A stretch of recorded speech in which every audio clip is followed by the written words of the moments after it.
Bismillahirrahmanirrahim. Assalamualaikum warahmatullahi wabarakatuh.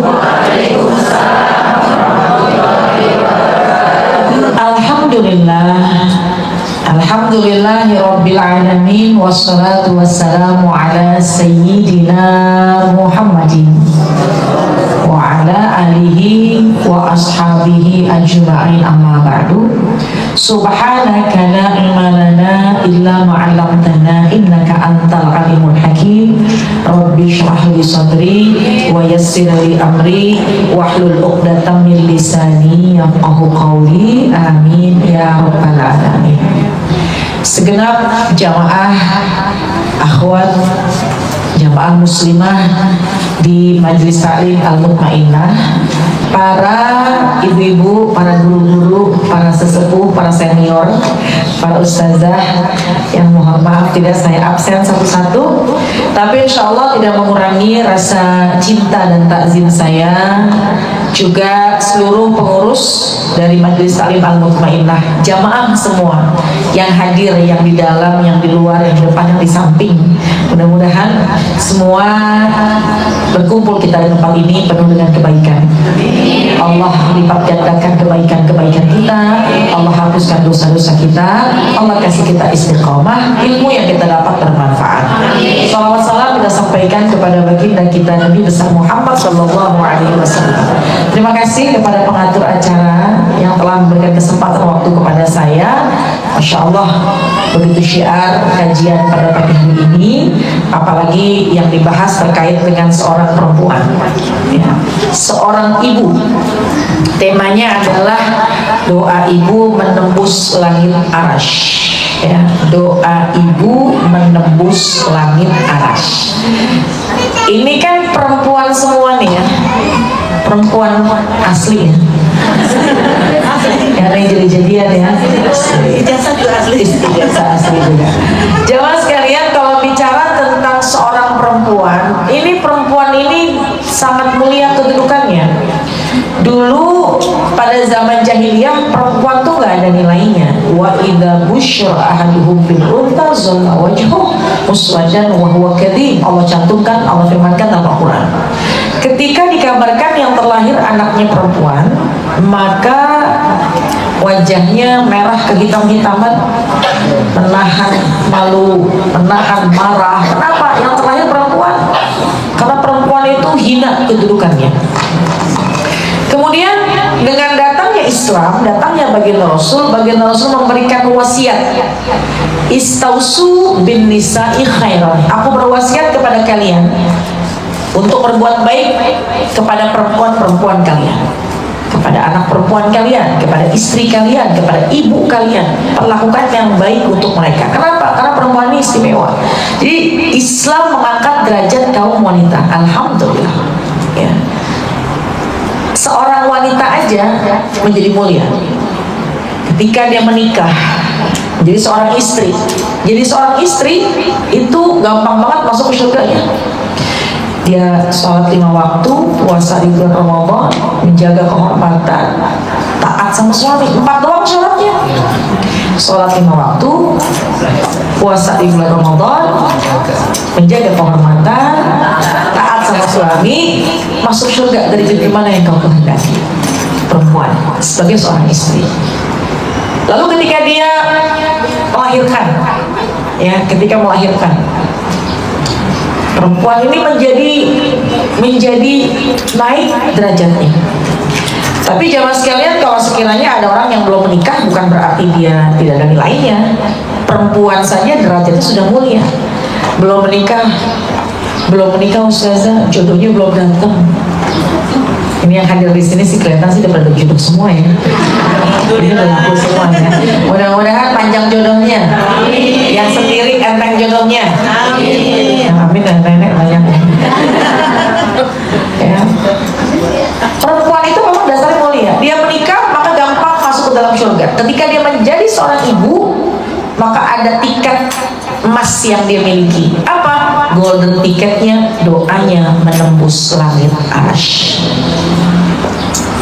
Artinya seorang istri pun ketika mendoakan suaminya, doa seorang istri doa yang mustajab. Seorang laki-laki tanpa mengurangi rasa hormat, seorang laki-laki dia menjadi istri yang menjadi suami yang soleh, imam yang adil, doanya pun juga mustajab. Tapi karena kebetulan temanya hari ini doa seorang ibu menembus langit arsy, itulah yang kita bahas. Perempuan ini subhanallah, kenapa doanya sampai menembus langit arsy? Karena seorang ibu punya pengorbanan yang sangat besar. Mengandung, melahirkan, menyusui, mengandung lagi, melahirin lagi, nyusuin lagi. Udahlah belum selesai nyusuin, mabok lagi, mual lagi, mengandung lagi, ngelahirin lagi, nyusuin lagi. Akhirnya berapa kali? 5, 3, 2, 1, alhamdulillah. Tapi jangan kecil hati kalau nggak punya anak keturunan, jangan kecil hati. Banyak hal yang bisa kita lakukan. Ya. Jamaah sekalian, anak itu ada anak biologis. Ya, memang ada anak yang memang anak sendiri, tapi ada juga anak yang kita didik. Jadi makanya kalau kita nih seorang guru, kemudian ada kesempatan kita bisa mengajarkan, itu pun anak didik kita. Jadi teman-teman jamaah sekalian, kalau misalnya punya kondisi sekarang belum mendapatkan keturunan, bukan berarti kita menjadi sedih. Karena bukankah kita beriman kepada semua ketentuan-ketentuan Allah? Maka apapun itu jalankan dengan ikhlas, dengan ridha. Kalaupun nggak di dunia, Allah akan siapkan nanti di surga. Apa yang disiapkan nanti bisa ngerasain melahirkan di surga. Nggak pakai mules, nggak pakai sakit, tapi dapat nikmat. Kalau ibu ngelahirin di dunia sakit apa enggak? Sakitnya itu gimana? Begitu ditanya sakitnya gimana? Ya bisa dibayangkan. Tapi sakitnya melahirkan, alhamdulillah, di antara karunia Allah lupa, kita bikin lupa. Kenapa? Sakit iya, ingat sakitnya kayak apa. Tapi Allah izinkan rasa sakit yang diderita hilang. Itu nikmat dan karunia. Kenapa? Karena pasti akan trauma kalau nggak dihilangkan. Betul apa enggak? Meskipun ketika melahirkan pokoknya satu aja, udah cukup ini aja, enggak lagi. Kebetulan yang nemenin suami dicengkram tangan gara-gara kamu nih begini, ya. Ketika melahirkan dikabarkan alhamdulillah anaknya sehat, sempurna, cakep, alhamdulillah. Seketika itu hilang rasa sakitnya. Allah berikan hilang rasa sakit ya. Kalau sakit habis melahirkan, sakit habis dijahit, itu normal-normal aja. Tapi buktinya 2 tahun lagi lahirin lagi. Kayaknya waktu itu bilang kayak udah kapok banget gitu ya. Ya tapi lagi alhamdulillah. Seorang ibu dengan usaha, dengan perjuangannya, maka dia punya satu tiket emas, yaitu doa untuk anak-anaknya tidak tertolak, doanya bahkan sampai menembus langit arsy. Alhamdulillah. Perempuan itu istimewa. Bahkan seorang ibu ketika bisa memiliki 3 anak, ibu punya anak 3 perempuan, maka sudah menjadi jaminan orang tuanya akan masuk surga. Seorang ibu, seorang tua melahirkan 3 orang anak perempuan, sudah menjadi pintu surganya untuk mudah mendapat ridha Allah. Orang tua ketika mendapatkan anak, memiliki 3 orang anak perempuan, maka itu sudah menjadi cara dia untuk menuju surganya Allah Subhanahu wa taala. Udah jadi dapat surga. Kenapa? Karena jamaah sekalian hikmahnya, perempuan itu memang berbagai macam fitnah ya. Ngejagain perempuan itu lebih susah daripada ngejagain anak laki-laki. Dan kemudian ketika anak perempuan ini betul-betul dijaga, kemudian diajarkan tentang agama, maka insya Allah dia menjadi istri solehah. Ketika dia menjalankan peran sebagai istri solehah, bisa jadi sebab dia jadi istri solehah akan gampang memasukkan ibunya ke dalam surga.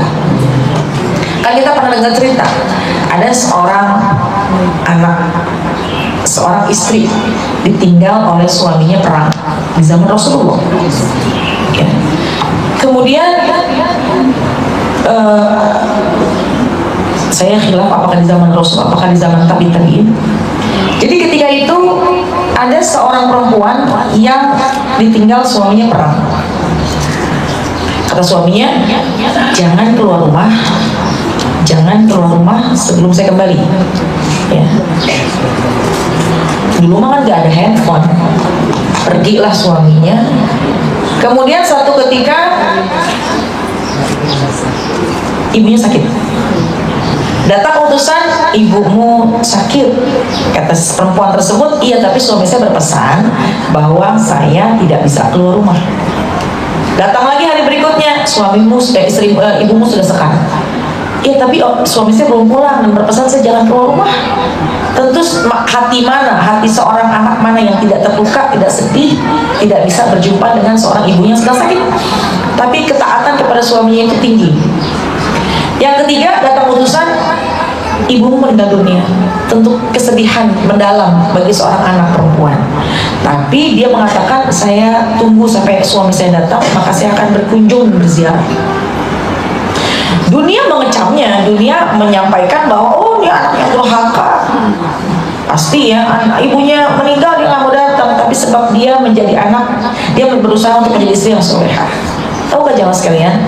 Ternyata ibunya yang dia tidak datangi dari ketika sakit, ketika sakaratul maut dan ketika meninggal dunia, sebab anak perempuan yang tidak mau keluar rumah menjalankan nasihat, menjalankan pesan dari suaminya, menyebabkan ibunya terhapus semua dosa, menjadi penghuni surga.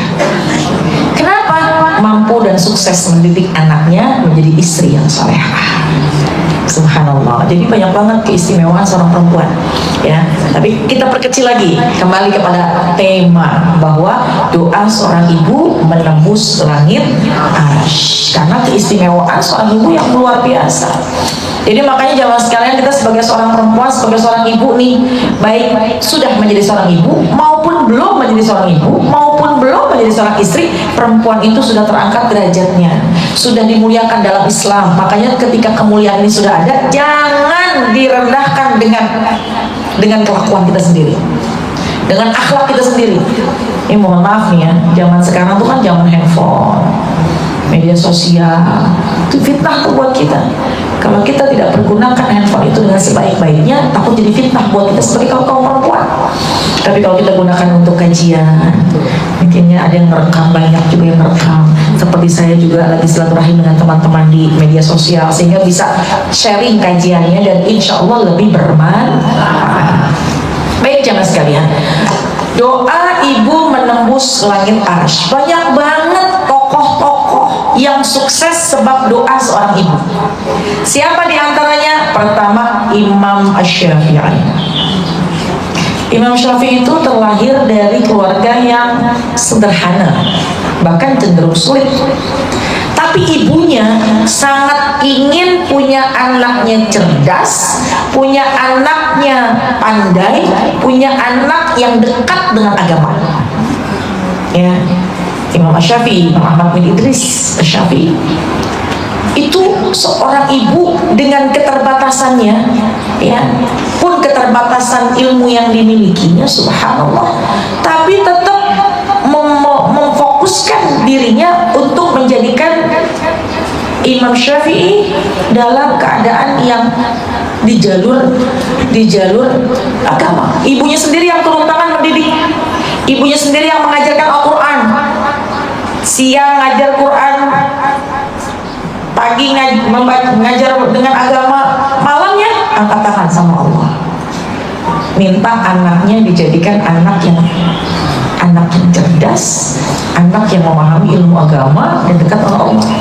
Allah takdirkan ketika menghafal Quran usia 7 tahun gampang, encer otaknya. Sebab apa? Sebab doa dari orang tua. Dan lagi Imam Ahmad bin Hanbal, atau Imam Hambali, ya. Subhanallah, ibunya tuh sangat perhatian. Dari kecil ibunya juga langsung yang mendidik. Ibunya tuh kepingin gitu, ini anaknya ini menjadi seorang yang memahami ilmu agama, sehingga ibunya enggak kurang setiap malam membangunkan Imam Ahmad bin Hanbal untuk sholat malam dan belajar Al-Quran. Jadi Imam Syafi'i Dengan kesederhanaan, ibunya tetap yang ngajarin langsung sambil berdoa. Imam Ahmad bin Hanbal juga begitu, langsung turun tangan, langsung turun mendidik anaknya. Mendidik Imam Ahmad bin Hanbal kecil. Ketika malam hari dibangunkan anaknya untuk sholat tahajud, kemudian diajarkan Quran, subhanallah dengan sabar, sehingga Imam Ahmad bin Hanbal menjadi ulama yang sangat besar, menjadi imam besar. Siapa lagi? Imam Bukhari. Imam Bukhari itu dari kecil tuh ada masalah dengan matanya. Wallahu a'lam, apakah memang tidak melihat atau memang dalam keadaan yang lemah gitu ya. Jadi lemah penglihatannya. Ibunya nggak pernah putus asa. Untuk apa? Untuk berikhtiar dan terus mengangkat tangan mendoakan setiap malam agar mata anaknya disembuhkan. Dan subhanallah, Imam Bukhari ketika doa dari seorang ibu sembuh matanya, sehingga Imam Bukhari menjadi ulama hadis paling tinggi, paling besar, paling agung. Nggak ada daya kekuatan kecuali bantuan dari Allah, namun ikhtiar doa dari orang tua, khususnya doa seorang ibu. Jadi jamaah sekalian, ambil kesempatan kita nih sebagai seorang perempuan untuk kita punya golden ticket, kita punya tiket emas, yaitu doa kita tidak tertolak untuk anak-anak kita.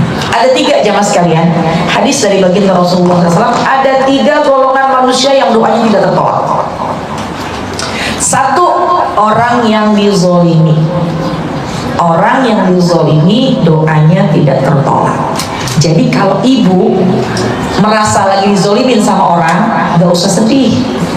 Ada satu privilege, ada satu kelebihan yang diberikan sama kita. Nih hati kita lagi kecewa, lagi dizolimin sama orang, angkat tangan berdoa. Tapi tolong doanya jangan yang jelek-jelek, doa yang baik-baik buat kita. Karena doa yang baik buat orang lain pun doa yang baik buat kita, itu doa yang mustajab. Bahkan ketika kita mendoakan orang lain. Contoh, ada ujian, orang lagi dizolimin, kemudian dia mendoakan orang lain dengan doa-doa yang buruk. Kalau doa yang baik, dia akan mengatakan, ya Allah, mudah-mudahan nih orang tersebut dapat rezeki yang berkah dan dapat kehidupan yang baik. Kemudian dalam hadis qudsi Allah katakan ada malaikat di hadapannya, dan malaikat mengatakan amin walaka mithla zalik, amin, kamu juga dapat begitu. Jadi makanya kita doain orang lain gak perlu tahu. Ya Allah, doain ini orang yang zolim ini biar dapat hidayah, dapat hikmah, dapat kebaikan, rezekinya maju. Coba pertanyaan saya, kira-kira kalau ada orang yang zolimin ibu bisa nggak doain kayak begitu? Kayaknya sih belum ya. Kemarin masih banyakan kesalnya ya. Saya kesal banget sama dia kalau bisa hancurin rumah tangga. Hawa nafsunya. Khawatirnya kalau kita doa begitu, ada malaikat di hadapan kita, kemudian dia mengatakan amin walaka mithla dzalik. Amin, ntar kamu juga begitu. Jadi maka hati-hati, semua tuh takutnya kembali kepada kita. Jadi jangan sekalian ya, apalagi lagi dizolimin, kita ngedoain buruk orang lain, takutnya balik kepada kita. Udah, hal jazaul ihsan illa ihsan. Apa sih balasan kebaikan? Pasti kebaikan lagi. Udah, kirim kebaikan aja biarpun kita dizolimin. Yang pertama, orang dizolimin doanya mustajab. Yang kedua, orang yang sedang musafir.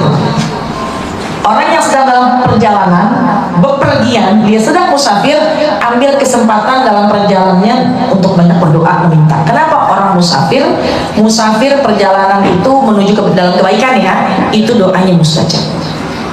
Selama tidak berniat kemaksiatan, mustajab. Ibu kan sedang jalan-jalan nih, ya, jalan-jalan kemana? Ke Jawa, ke Bogor, ke Jogja, ke Puncak, ke luar kota, ke luar negeri.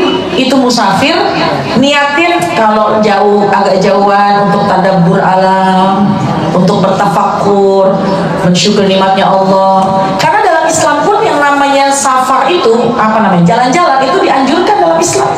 Bahkan kata Nabi, safiru turzaku, safiru wa turzaku. Kata Nabi, jalan-jalan kalian, musafirlah kalian, wa turzaku, entar kalian diganti rezekinya sama Allah. Tuh. Makanya Bu, kalau ada kesempatan, bismillah, jalan-jalan boleh, yang penting jaga niatnya. Mau jalan-jalan ke gunung silahkan, sambil bertafakur alam. Mau jalan-jalan ke pantai boleh, asal jangan pakai bajunya yang silahkan. Safiru wa turzaku. Allah dalam hadis baginda Rasul, jalan-jalanlah kalian, nanti akan ditemukan rezekinya. Safiru wa tasihu, jalan-jalan kalian, nanti kalian akan sehat. Coba saya mau tanya ibu, kalau jalan-jalan sehat nggak? Sehat banget. Ada aja orang kalau diajak ngaji sakit mulu. Ngaji yuk, aduh enak banget nih, kakinya berasa. Ngaji yuk, besok nih bulan depan tuh ada Abi-Maki ya. Masya Allah, aduh kayaknya pas dibilang, pas udah jatuh tempo, bilang pas udah mau waktunya, pinggang saya sakit banget nih. Semurat kamu nih. Ini bulan depan insya Allah saya ngaji lagi, di bulan depannya lagi. Begitu waktunya, begitu pas lempengan waktunya, aduh gak enak banget badan saya nih, Allah. Besoknya langsung ada pengumuman RW 0 sekian, jamaah Majelis Taklim Al-Mutmainnah, ada rekreasi gratis. Jangankan gratis Ustazah, bayar aja mau untuk jalan. Udahlah dia bayar buat jalan-jalannya, udahlah dia bikin nasi timbel, udah dia bikin juga sambal goreng. Untuk apa? Untuk jalan-jalan. Ini ngaji gratis, berat banget. Tapi bukan orang ini. Orang ini kan alhamdulillah semangat ngajinya, meskipun kakinya udah bolak-balik dari tadi. Alhamdulillah. Ya nggak apa-apa. Ada yang juga nyender di belakang. Ya nggak apa-apa. Selonjor aman. Ngaji di majelis mau kayak apa silahkan. Alhamdulillah. Tapi jamaah sekalian, orang kalau senang dengar kajian, orang dengar kajian baik di media sosial maupun memang dia senang hadir melangkahkan kaki, itu pilihan. Gak sembarangan orang. Allah ringankan langkahnya, Allah senangkan hatinya untuk duduk kajian begini. Kan jujur-jujurnya pegel lipat begini 2 jam 3 jam. Betul apa enggak? Jujur-jujurnya kan kesemutan pinggangnya. Belum lagi lapar pula, matanya ngantuk juga. Tapi ketika Allah lunakkan hati kita untuk Allah pilih kita cinta dengan majlis, itu adalah orang-orang pilihan. Kenapa? Kita duduk di taman surga untuk latihan duduk di surga. Entar dapat surga beneran. Amin ya Allah. Man salaka tariqan yaltamisu fihi ilman sahalallahu lahu bihi tariqan ilal jannah. Siapa orang yang melangkahkan kaki menuju ke majelis ilmu, ringan langkahnya, Allah akan ringankan langkahnya menuju surganya Allah Subhanahu wa taala. Alhamdulillah. Makanya biar semangat kalau datang ngaji. Balik lagi, yuk jalan-jalan.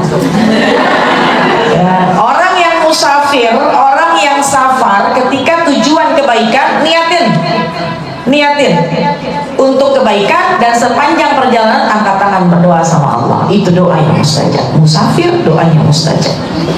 Ini kalau misalkan suami nih mau musafir, mau ada tugas di luar, apalagi tugas jihad mencari nafkah, doain yang baik-baik. Kita bilang, bang, sepanjang perjalanan abang ini lagi jihad, ayahnya lagi jihad. Kenapa? Karena mencari nafkah keluar kota. Selipin bang doa yang baik buat keluarga kita. Ibu juga begitu. Tapi ibu pesan sama suami, tolong selipin doa yang baik-baik. Tapi tolong ya bang, 1 aja, jangan pakai nambah ya bang ya. Maksudnya gimana? Ya saya aja, jangan ada yang gantiin ya bang ya. Jangan mentang-mentang doa yang mustajab segala. Baik, lanjut. Kedua, golongan yang doanya mustajab adalah doa orang yang musafir. Yang ketiga, yang terakhir, doa yang tidak tertolak adalah doa orang tua untuk anak-anaknya.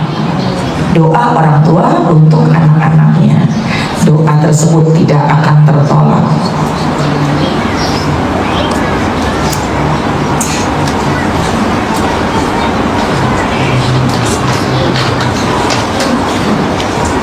Jadi jemaah sekalian, ayo bismillah.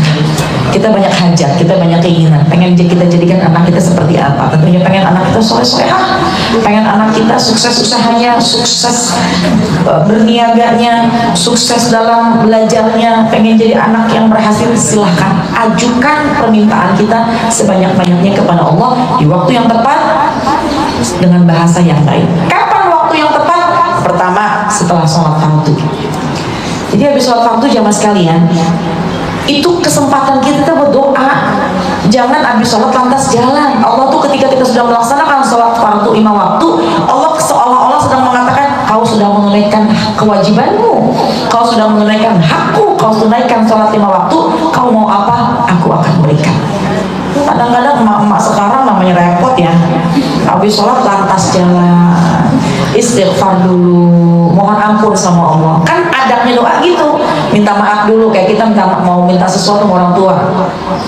Namanya kita banyak salah sama orang tua, masa tiba-tiba kita datang, mak beliin mobil, kata ibunya ngaco nih anaknya.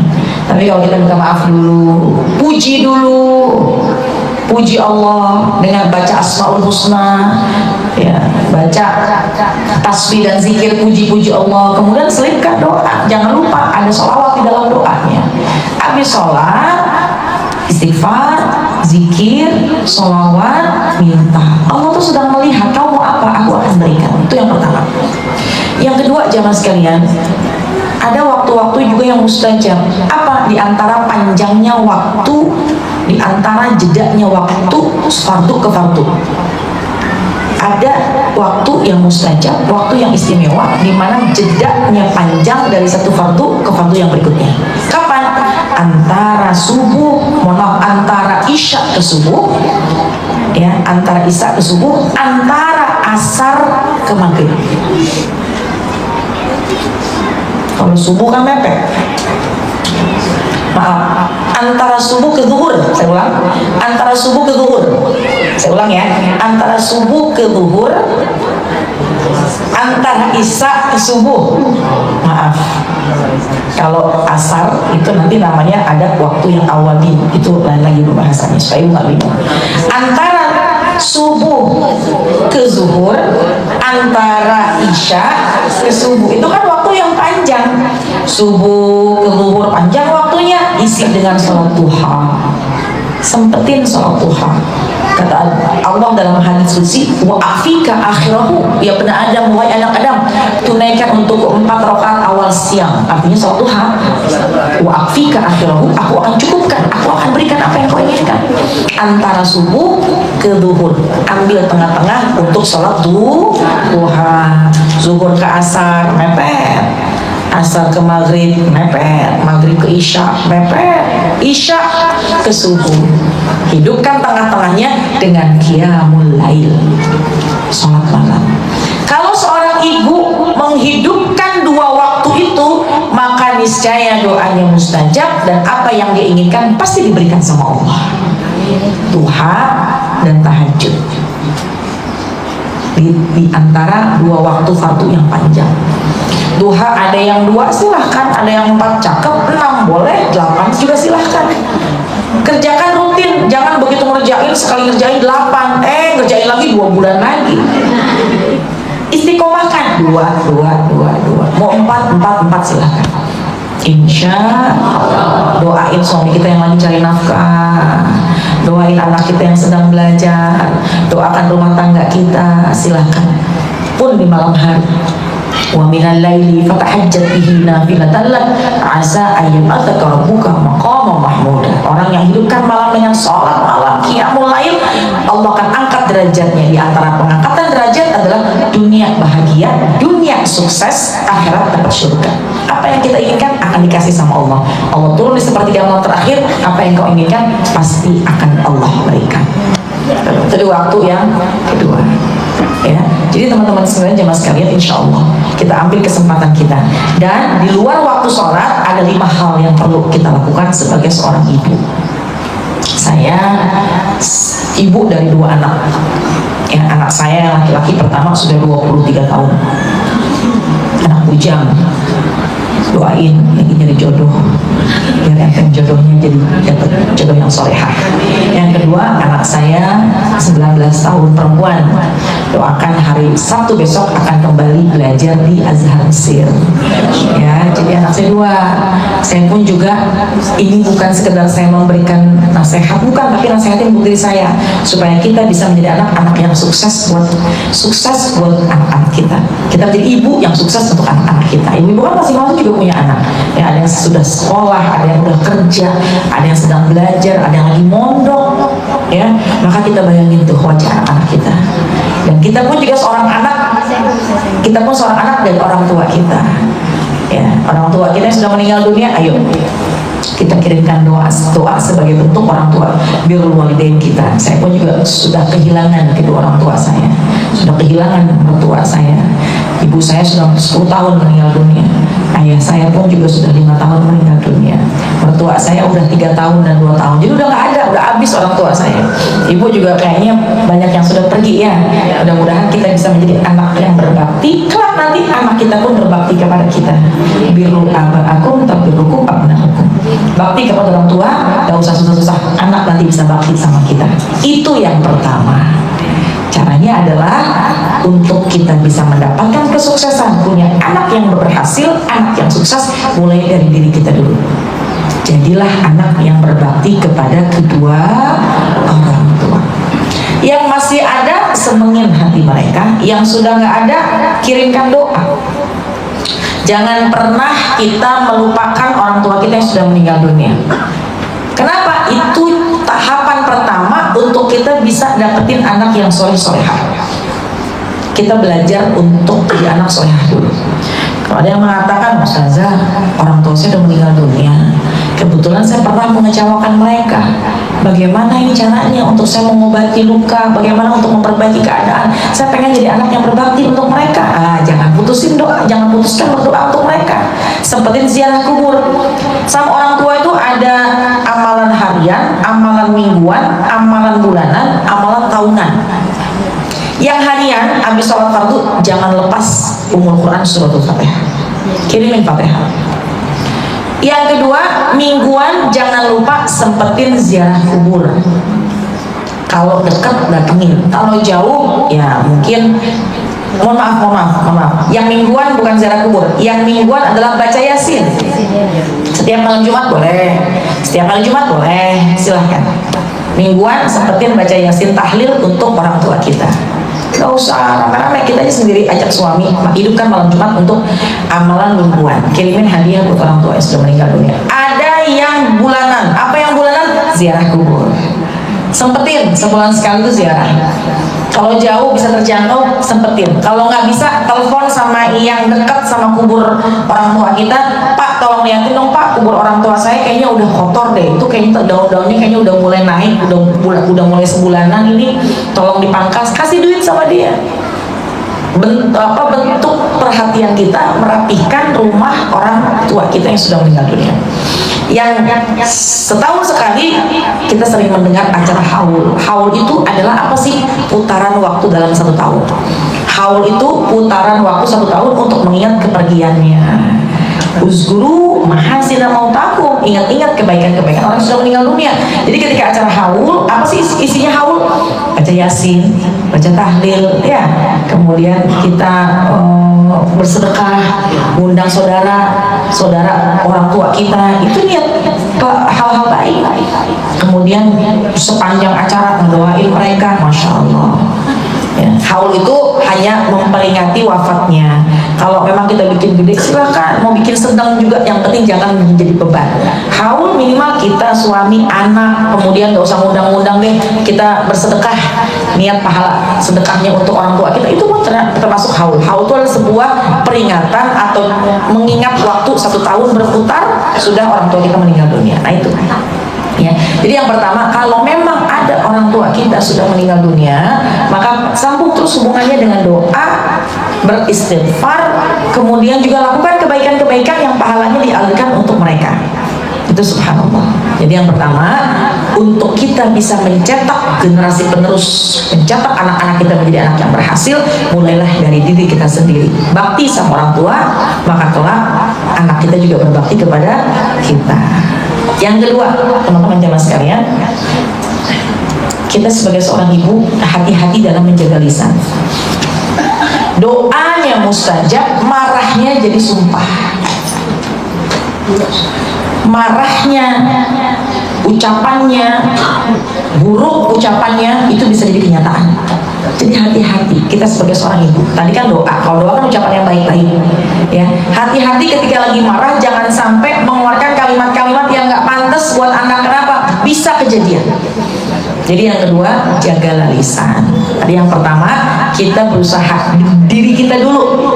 Pengen jadi anak soleh-soleha, pengen jadi anak yang pengen punya anak soleh-soleha, pengen jadi anak berbakti, pengen punya anak berbakti, kita jadi anak berbakti buat orang tua kita. Itu yang pertama. Yang kedua, jaga lisan. Jaga lisan, jangan izinkan lisan kita menyakitinya. Jangan izinkan lisan kita ini merendahkannya. Jangan izinkan ucapan lisan kita ini mengucapkan sesuatu yang buruk sehingga bisa kejadian untuk mereka. Kan kalau lagi seneng mah pasti dipuji-puji, tapi kalau dalam keadaan yang ini anak pegelin hati, ini anak keselin kita, maka terkadang ucapan kita sebagai orang tua tuh suka kebablasan, kelepasan. Rem, jaga. Kenapa? Takut kejadian. Kamu tuh yang demi bikin pegel ibu, celaka kamu di jalan. Naudzubillah, itu bisa kejadian. Kenapa? Doa seorang ibu, doanya orang tua menembus langit arsy. Doa orang tua tidak tertolak, lebih-lebih lagi doa ibu. Maka kita kalau marah udah ambil wudhu aja. Kita kalau misalnya lagi marah udah kita istighfar aja. Jangan sampai mengucapkan kalimat-kalimat yang tidak layak, itu bisa jadi kejadian. Pernah ada satu ketika seorang ibu yang berhasil mendidik anaknya 5 orang, itu hafiz-hafizah semua. Saya pernah jumpai waktu beberapa tahun lalu, saya pernah punya program di TV One. Kemudian ibu tersebut menjadi salah satu narasumbernya di acara saya. Ada dialog cerita, kenapa sih bu anaknya semua 5-5-nya jadi penghafal Quran dengan profesi yang berbeda-beda. Ada yang jadi dokter, ada yang punya, ada yang jadi guru, ada yang macam-macam, tapi semuanya penghafal Quran. Masya Allah. Kemudian jawabannya adalah, saya didik anak saya dengan diri saya sendiri, dan ketika dia kecil tidak saya izinkan mata saya melihat yang buruk, dan lisan saya tidak izinkan keluar kalimat yang buruk. Namanya kecil, anak kecil ya Ustazah, ini udah cukup usianya di atas saya tentunya. Waktu masih kecil kan Ustazah, namanya anak kecil kan suka nakalnya anak kecil gimana sih. Tapi ketika saya memandang mereka, tidak pernah saya memandang itu sebuah keburukan. Ketika dia aktif, naik-naik ke kursi, maka saya memandang dengan pandangan baik. Ya Allah, anakku aktif banget. Terucaplah lisan dari seorang ibu yang anaknya lagi naik-naik ke sofa, mudah-mudahan kau kelak menjadi penghafal Quran. Ada lagi anak yang kedua misalnya, lagi gak bisa diem, makannya susah diatur. Dengan kesabaran, lisan seorang ibu pun mengatakan, mudah-mudahan kelak kau mudah makan, kau semangat sehingga engkau senang dengan Al-Quran. Itu aja diucapin. Memang kadang-kadang sabarnya kita kurang ibu ya. Kira-kira kalau anak kamu makan gimana? Mata merah, keluar tanduk, berbusa pula. Waduh, hati-hati. Setan seneng yang begitu. Setan pengen kita ini menjadi orang yang pemalas. Setan pengen anak kita gak berhasil. Kenapa? Karena sebab sumpah serapah dari orang tuanya. Naudzubillah min dzalik. Jadi memandang dengan pandangan baik, ucapkan dengan ucapan lisan. Kenapa? Karena hati-hati ucapan kita, sumpah kita bisa menjadi kenyataan. Karena itu selalu mengucapkan doa-doa terbaik. Rabbana hab lana min azwajina wa dzurriyyatina qurrata a'yun waj'alna Rabbi ja'alni muqimas shalah wa min dzurriyyati Rabbana wa taqabbal du'a. Ya Allah, jadikanlah aku mudah mengerjakan ibadah. Rabbi ja'alni muqimas shalah wa min dzurriyyati, anak keturunan kami juga. Rabbana wa taqabbal du'a. Ya Allah, kabulkanlah. Semua kita silakan doa yang sumbernya dari Al-Quran, sumbernya dari hadis baginda Rasul, pun doa kita pakai bahasa kita sendiri. Ya Allah, saya pengen anak saya betah di pesantren, pengen betah di pesantren. Ucapkan itu terus menerus. Mungkin tidak seminggu, mungkin tidak 2 minggu, tapi satu masa pasti Allah akan mengijabahnya.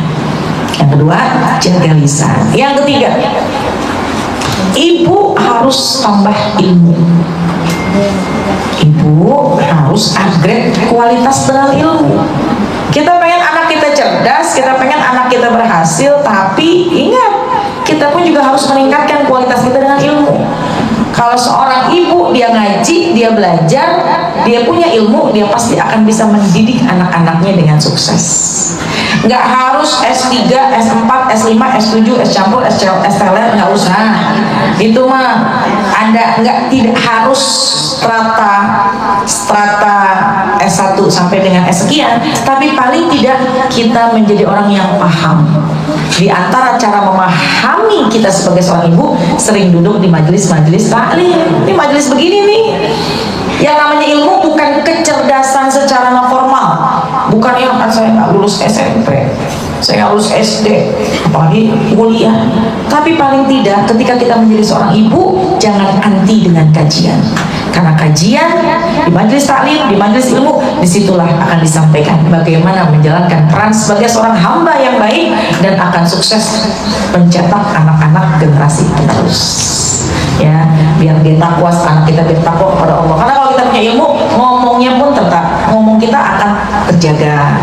Kalau orang udah ngaji, dia nggak akan gampang menyalah-nyalahkan anak-anaknya. Kalau orang udah ngaji, dia nggak akan mudah untuk menjelekkan anak-anaknya.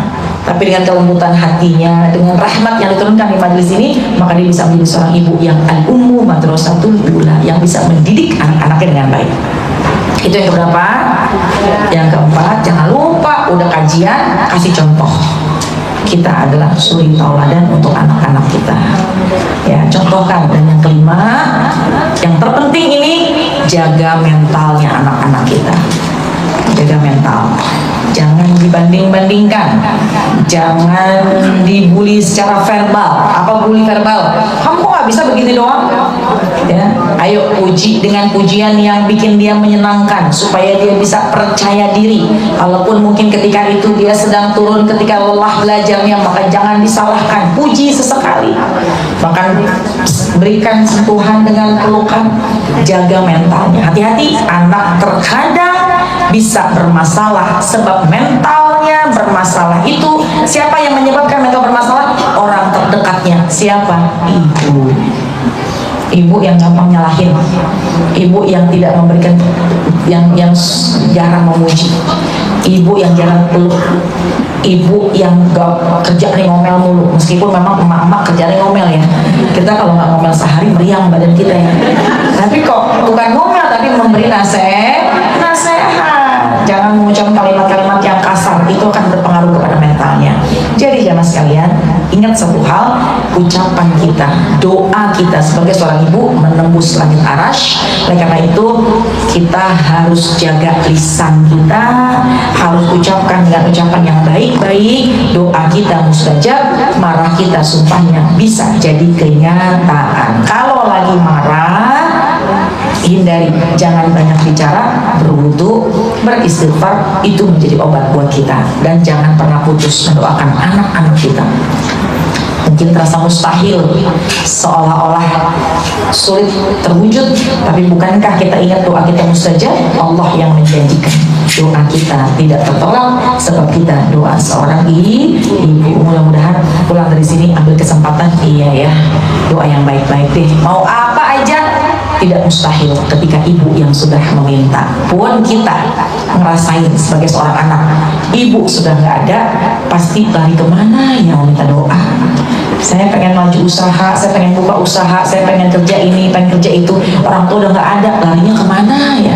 Karena doa ibu adalah mustajab. Bismillah, mudah-mudahan keluar dari tempat ini kita bisa menjadi ibu yang bisa menjadi suri tauladan untuk anak-anak kita dengan cara terpenting adalah jaga lisan kita, ucapkan doa yang indah setiap hari untuk anak keturunan kita. Insya Allah semua akan terwujud nyata sebab doa dari seorang ibu yang solehah. Amin ya rabbal alamin. Baik jamaah sekalian, kurang lebih segitu ya paparannya. Ini sudah jam 10.40 sampai jam 11 ya.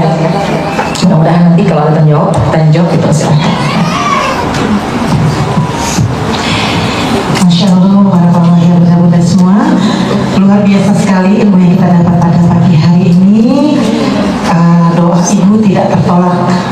Jadi manfaatkan ya bunda-bunda, privilege dari Allah buat kita. Baik bunda-bunda, kita masuk dalam sesi tanya jawab. Kepada bunda-bunda yang ingin bertanya, kami persilakan. Kita buka tiga penanya.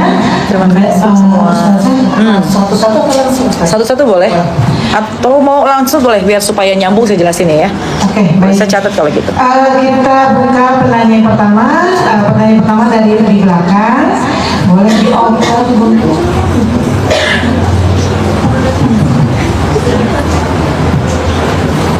Pertanyaan berikutnya ada lagi? Oke. Ini ada yang mana sedikit? Yang mana ya? Sweet. Sweet langsung. Jadi 1, 2. Yang mana? Mana udah kasih Bu Rini. Bisa pegang dulu ya, Bu. Tangan dulu. Silakan Ibu. Ini Bu Rini. Waalaikumsalam warahmatullahi wabarakatuh. Apa dia tolong dibantu suaranya, Pak? Ya, Deketin. silakan. Kedengaran? Luar. Ya. Iya. Iya. Budina. Iya. Iya. Tapi saya sudah berdoa panjang dan lama Ustaz. Iya. Doa itu belum terkabulkan Ustaz. Adakah yang salah dengan doa saya? Iya. Atau adakah yang salah dengan diri saya? Iya. Terima kasih Ustaz. Assalamualaikum warahmatullahi wabarakatuh. Masya Allah. Waalaikumsalam warahmatullahi wabarakatuh. Baik, ke penanya selanjutnya Ibu silakan. Iya. Ibu siapa? Boleh sebut namanya Ibu? Waalaikumsalam. Ibu Reni. Rini. Ibu Reni. Bu Rini. Iya. Iya. Iya. Pada suatu ketika bapak saya ini sering naik turun kondisinya dalam usia 96 tahun. Insya Allah. Qadarullah kemarin kondisi sangat khawatir dan jadi terus sekali. Apakah saya sebagai seorang anak pada saat itu mendoakan bapak saya minta sama kakak-kakak saya untuk mendoakan bapak saya untuk mengikhlaskan bapak saya apabila Allah berkehendak untuk memanggilnya. Kami berdoa, ya Allah, apabila Tuhan panggil bapak kami ikhlas. Salah satu dari kakak saya tidak memperkenankan doa ini. Iya. Apakah doa saya salah saja? Karena kakak saya yang satu tidak memperkenankan, katanya yang dicemongso kalau kata orang Iya. Jawa. Orang belum meninggal kok didoakan untuk Iya. segera meninggal. Iya. Tapi kalau kami melihat kondisinya, kami tidak tega. Iya. Kami juga meminta doa yang terbaik untuk ayah saya. Bagaimana apakah saya berdosa sebagai anak saya? Iya. Terima kasih. Assalamualaikum warahmatullahi wabarakatuh. Waalaikumsalam warahmatullahi wabarakatuh. Makasih Bu.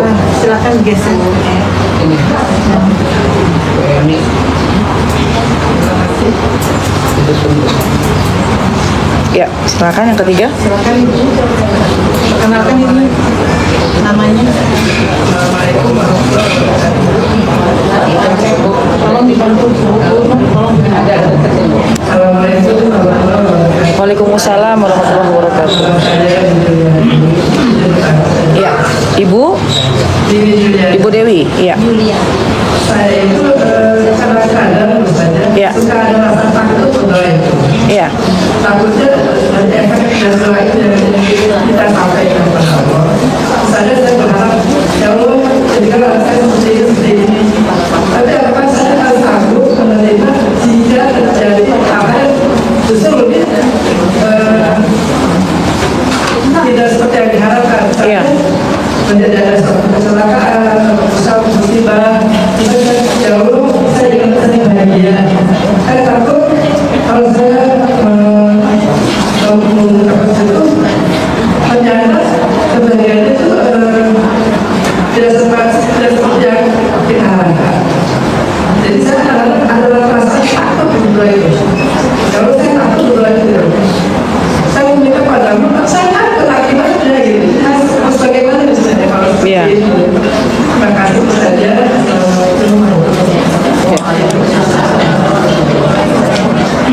Iya. Waalaikumsalam warahmatullahi wabarakatuh. Contoh doanya seperti apa? misalnya ya, ini paling kasar. Boleh, bebas. Boleh. Deketin deh. Misalnya contohnya, Itu yang luar. contoh saja anak saya sedang berdekat dengan seseorang. Iya. Saya takut, kan kita sebagai manusia sudah tahu ya, apakah dia baik atau tidak. Karena selalu berharap ya Allah yang terbaik. Saya ingin menyampaikan pada anak saya, kalau saya tidak mengenal mereka, aku mengatakan jangan sampai dia gitu ya. Iya. Kalau saya tidak bahagia gitu. Oh iya. Kalau saya bahagia, saya melarang jangan berbuat Takut. Nggak tahu. bahagia. Boleh satu lagi. Boleh. Oke, satu lagi ya. Silakan. Geser, Pak. Geser pun.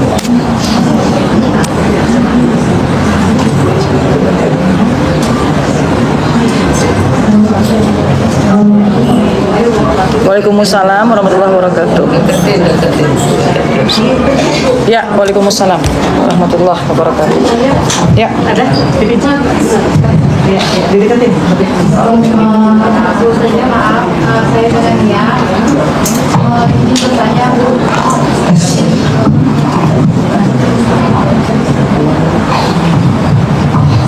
Iya.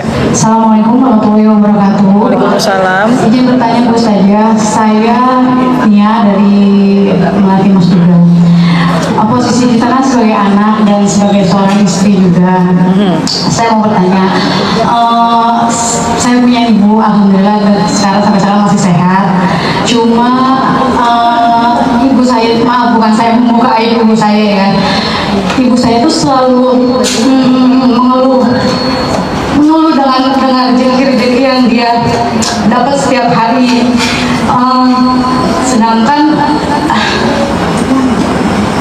sebagai anak gimana sih rasanya ya, pengen negur tapi takut gitu. Gimana cara saya untuk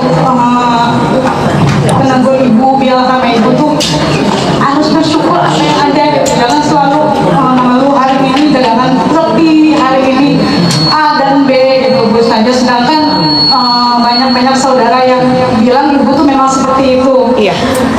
Gimana caranya saya menegur ibu supaya tidak tersinggung? Terima kasih. Assalamualaikum warahmatullahi wabarakatuh.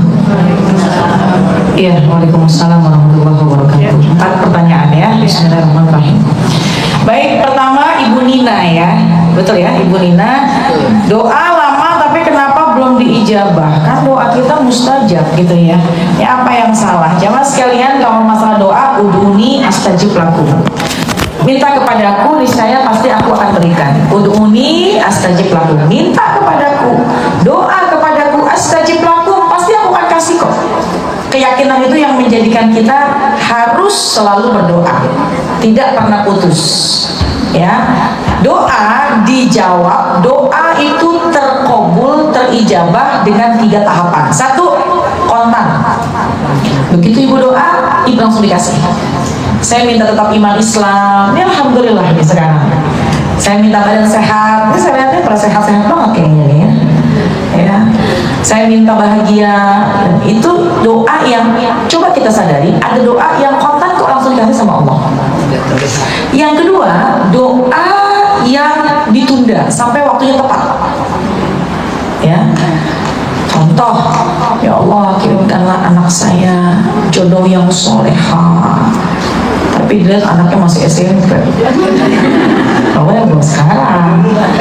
Tapi sedang disiapkan karena doa untuk anak, jodoh anak itu bukan dari nanti ketika dia sudah cukup usia, dari mulai sebelumnya kita minta.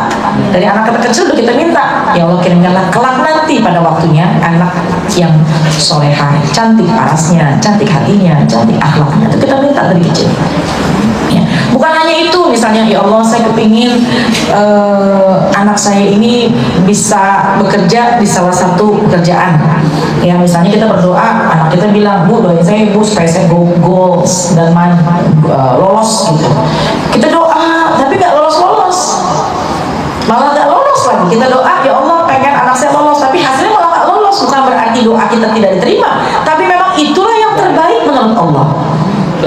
Karena asa an takrahu syai'an wa huwa khairul lakum, wa asa an tuhibbu syai'an wa huwa syarrul lakum. Kita nggak tahu mana yang terbaik. Allah yang Maha mengetahui yang terbaik. Ketika kita mengangkat tangan berdoa minta bahwa pengen dapat kerjaan di sana, hasilnya nggak dapat, bukan berarti ditolak. Menurut Allah nggak baik kerja di situ. Jadi yang kedua, kalaupun misalnya belum sekarang, ibu minta, ya Allah pengen punya kendaraan, kok belum datang. Ya Allah saya pengen anak saya biar punya rumah, anak saya biar punya rumah sendiri, kok sampai sekarang masih ngontrak aja. Udah bertahun-tahun tuh mana doa orang tua ini diijabah. Kata Allah, iya memang belum waktunya, tunggu saatnya akan aku berikan. Jadi waktunya belum pas. Yang terbaik menurut Allah, bukan menurut kita. Karena Allah memberikan bukan yang kita inginkan, Allah memberikan apa yang kita butuhkan. Allah memberikan apa yang kita butuhkan, bukan apa yang kita inginkan. Kalau yang kita inginkan bisa dikasih semua, tapi kata Allah, kau nggak butuh itu, aku Maha mengetahuinya. Jadi jangan pernah berhenti berdoa, terus Allah akan kirimkan pada waktu yang tepat. Yang ketiga, ditunda. Sebagai apa? Sebagai penebus dosa-dosa kita. Nanti di hari kiamat kita dikumpulkan dan kemudian kita melalui jalur karpet merah. Kita bingung, amal apa yang membuat kami bisa melintasi jalur karpet merah sementara teman-teman kita masih ngantri untuk di yaumul mizan. Di yaumul mizan lagi mau ngantri buat ditimbang, sementara kita ini ada di atas karpet gitu ya, keren banget ya, karpet merah, karpet hijau yang memang kita udah bisa menerobos tanpa ngantri. Ternyata kata malaikat, kau sering berdoa di dunia dan doamu memang belum diberi di dunia, maka menjadi penghapusan dosa-dosamu. 1, 2, 3, ibu mau yang mana? Bingung jawabnya kan? Semuanya baik, kontan, alhamdulillah, pada waktu yang tepat emang Allah Maha mengetahui. Penghapusan dosa pun juga iya. Jadi jangan pernah putus berdoa, semua baik ya. Doa diijabah selama. Tadi ada pertanyaan, apa yang salah dengan saya dan apa yang salah dengan doa saya? Ini pertanyaan yang bagus ketika ada sesuatu yang kayaknya masalah, bukan masalahnya dialihkan kepada orang lain, tapi masalah kepada diri sendiri. Apa yang salah dengan doa saya? Gitu Bu Nina ya. Doa diijabah selama 1, tidak ada yang haram dalam tubuh kita. Doa pasti akan dikasih, diijabah selama tidak ada yang haram dalam tubuh kita. Amalan ditolak, doa pun tertolak ketika ada barang haram dalam tubuh kita, baik makanan, minuman, pakaian. Tuh perhatiin tuh. Yang kedua, selama kita tidak uququl walidain, selama kita tidak durhaka sama orang tua. Karena ridullah fi ridul walidain, ridhonya Allah terletak pada ridhonya orang tua. Kita nyakitin hati orang tua, atau Allah, aku gak ridho padamu, kenapa? Orang tuamu sakit katanya, maka apa yang kau inginkan, kau doa, percuma, kau masih menyakiti hati orang tua. Yang ketiga, yaitu ditolak doa sebab dia masih menduakan Allah. Apa maksud menduakan Allah? Kau doa, kau minta, tapi mohon maaf, tapi kau masih percaya sama dukun di sebelah sana. Kau masih mau berangkat ke Gunung Kidul, pengen punya apa? Gunung Kidul apa gunung apa tuh? Kawi. Emang berang Gunung Kawi? Dia tahu banget itu Gunung Kawi. Ya ceritanya. Atau ke gunung manapun, ke gua manapun, ke laut manapun, ke daerah manapun, kau masih menduakanku, bagaimana aku bisa memberikan apa yang kau inginkan sementara kau masih berpaling dariku, kata Allah. Ya, tapi ketika kita berusaha tidak menduakan Allah, kemudian kita juga berbakti sama orang tua, kemudian kita tidak ada haram dalam tubuh kita, insya Allah yakin saja Allah akan memberikan pada waktu yang tepat. Ya. Kemudian yang tidak kalah penting teman-teman jemaah sekalian, mungkin adab kita berdoa agak kurang. Karena doa pun ada adabnya. Apa adabnya berdoa? Namanya adab ya. ya, adab ini lebih kepada akhlak, tata cara, bukan berarti sebuah keharaman atau kewajiban, tapi adab. Kayak kita meminta sama orang tua kan ada adabnya. Bagaimana orang tua mau ngasih kalau misalkan anak minta nggak pakai adab? Kita minta sama Allah ada adabnya. Tadi tuh pertama dengan doa yang sungguh-sungguh besar pengharapan kepada Allah. Kemudian minta ampun dulu sama Allah. Astagfirullahaladzim. Kenapa mau minta sementara kita banyak salah sama Allah, banyak dosa? Kemudian puji Allah, ada berdoa. Yang pertama istighfar, yang kedua ya arhamar rahimin irhamna, ya arhamar rahimin irhamna. Maka ketika kita mengucapkan in arhamar rahimin qad aqbala, kata Allah dalam hadis qudsi, ketika kau sudah mengawali doa dengan ucapan ya arhamar rahimin irhamna, ya arhamar rahimin irhamna, ya arhamar rahimin irhamna, in arhamar rahimin qad aqbala, sesungguhnya yang zat yang maha pengasih dan maha penyayang akan memberikan apa yang kau inginkan. Itu yang kedua, ya arhamar rahimin irhamna. Atau boleh baca ayat baca Asmaul Husna, boleh. Itu kan pujian kita kepada Allah, ya. Kemudian baca sholawat. Jadi yang pertama istighfar, mohon ampun. Yang kedua puji Allah dengan Asmaul Husna. Kemudian yang ketiga sholawat. Baru inti dari doanya, sambil minta dengan penuh pengharapan dan keyakinan bahwa memang doa kita akan diijabah sama Allah.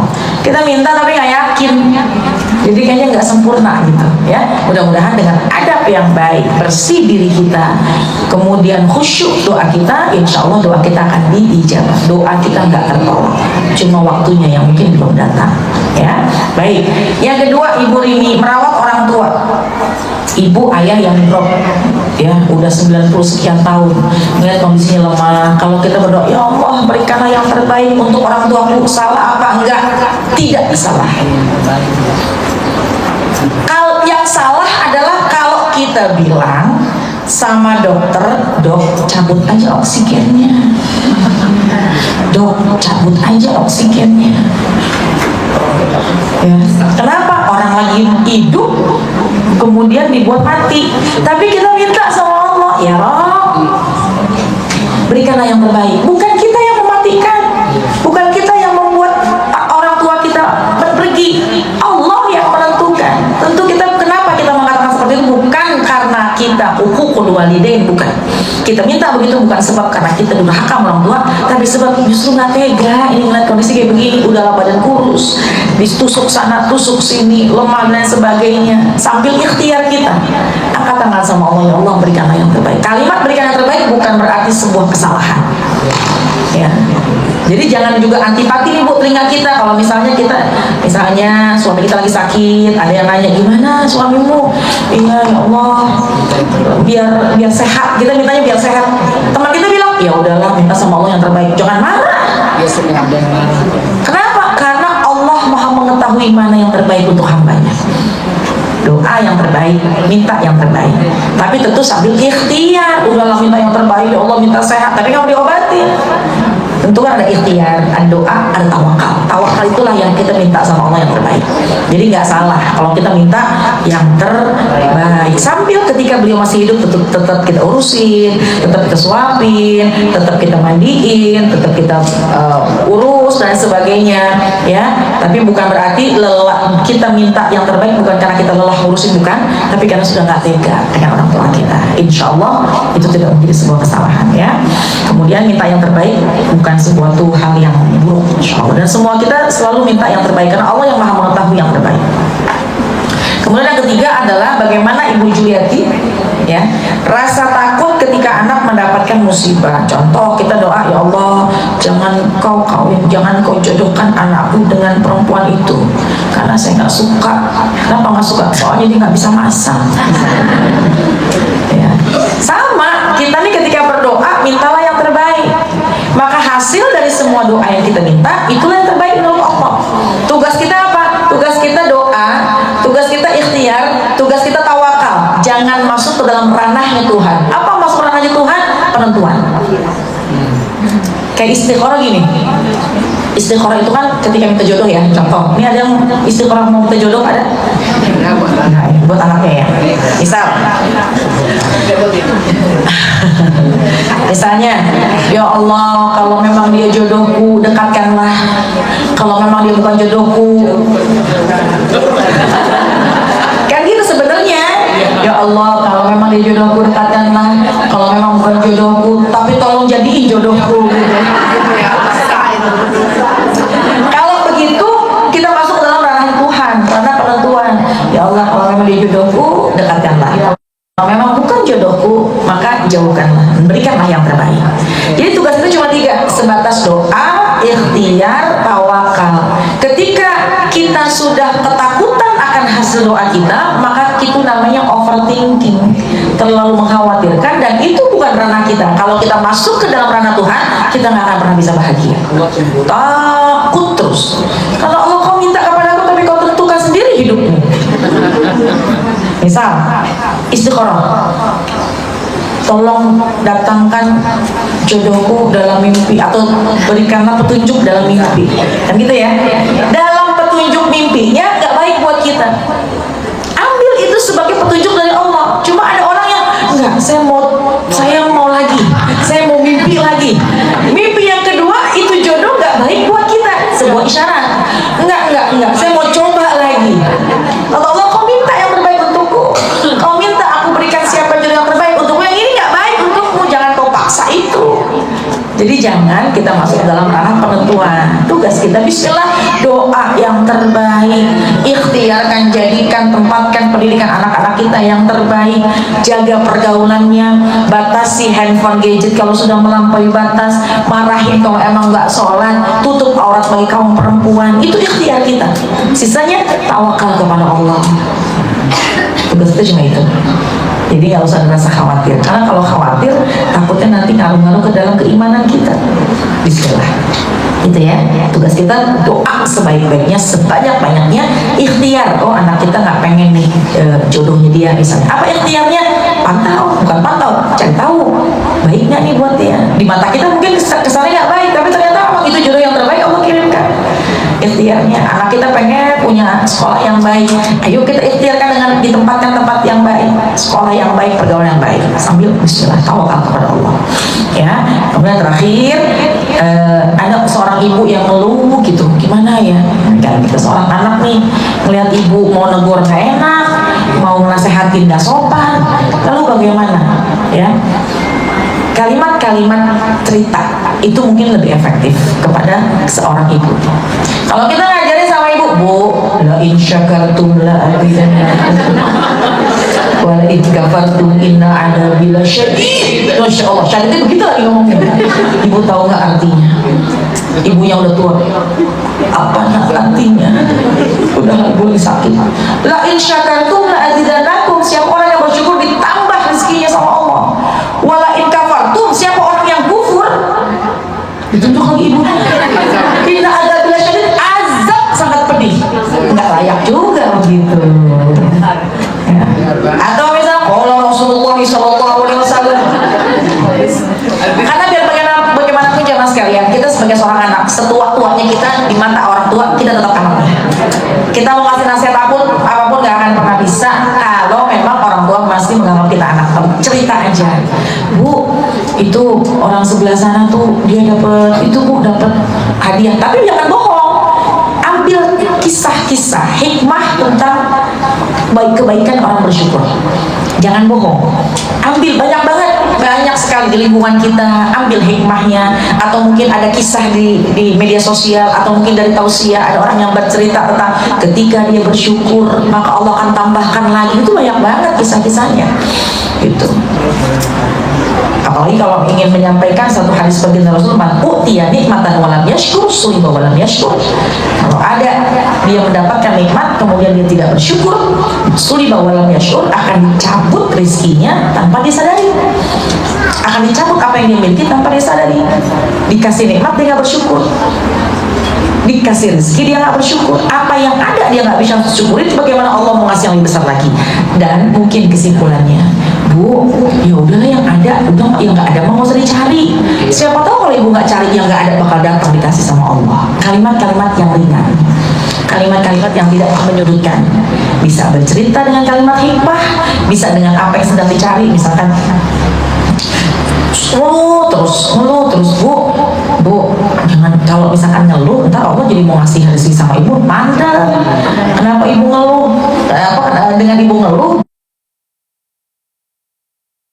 kita memberikan nasihat buat anak-anak kita, karena biar bagaimanapun, mohon maaf tapi dengan kalimat manja ya, bukan mendidik, bukan maksudnya bukan menggurui gitu, tapi biar bagaimanapun orang tua itu terkadang kalau kita menyampaikan masukan suka masuk ke kanan keluar kuping kiri, tapi ketika bercerita mengambil hikmah dari kejadian dengan penuh santai, maka insya Allah itu akan melekat dalam hatinya. Dan ditambah boleh kalau di rumah pasang tuh YouTube yang kenceng kalau kira-kira ada kajian-kajian tentang syukur. Mungkin tidak dari lisan kita, tapi dari lisan orang lain itu bisa menjadi pintu hidayah untuknya. Wallahu a'lam bishawab. Ya, bisa dari, kalau nggak dari kita, dari siapa yang dengar? Oh misalnya kakaknya, adiknya, atau kakak adiknya juga udah capek juga kayak udah gini ngomong jawabannya soalnya ya gitu. Jadi lagi duduk bareng-bareng aja, hikmah, cerita penuh hikmah itu yang bisa gampang masuk ke dalam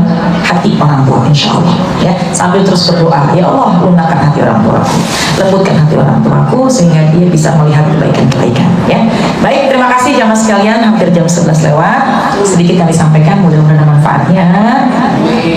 Sudah kita baca Fatihah, mudah-mudahan kita menjadi ibu-ibu yang baik untuk anak-anak kita menjadi anak-anak yang baik, yang berbakti untuk orang tua kita. Jangan ciptakan rasa kesal dalam hati orang tua, karena takutnya orang tua khilaf, orang tua lupa sehingga mengeluarkan kalimat yang tidak layak pun akan merugikan kita. Kita mencari ridhonya Allah, maka orang tua, kita mencari ridhonya orang tua, maka Allah akan meridhoi kita. Pun kita yang ada di tempat ini, mudah-mudahan keluar dari tempat ini bisa menjadi orang tua yang baik untuk anak-anak kita. Jaga lisan dengan selalu mendoakan mereka. Al-Fatihah. A'udzubillahi minasyaitonirrajim. Bismillahirrahmanirrahim. Alhamdulillahirabbil alamin. Arrahmanirrahim. Maliki yaumiddin. Iyyaka na'budu wa iyyaka nasta'in. Ihdinas siratal mustaqim. Siratal ladzina an'amta 'alaihim ghairil maghdubi 'alaihim waladdallin. Amin. Rabbana ighfir lana wa liwalidayna. Amin. Doa langsung. Allahumma bihaqil Fatihah wa bisirril Fatihah bi kalimatil Fatihah iftah lana abwabal khair waj'alna wa auladana wa dhurriyyatana min ahsani ahlil khair. Dawa fi subhanakallahumma wa tahiyyatuhum fi salam wa akhiru da'wahum alhamdulillahi rabbil alamin. Amin amin ya rabbal alamin. Subhanakallahumma wa bihamdika asyhadu an la ilaha illa anta astaghfiruka wa atubu ilaik. Mudah-mudahan semua doa kita diijabah oleh Allah Subhanahu wa taala. Amin ya rabbal alamin. Terima kasih. Assalamualaikum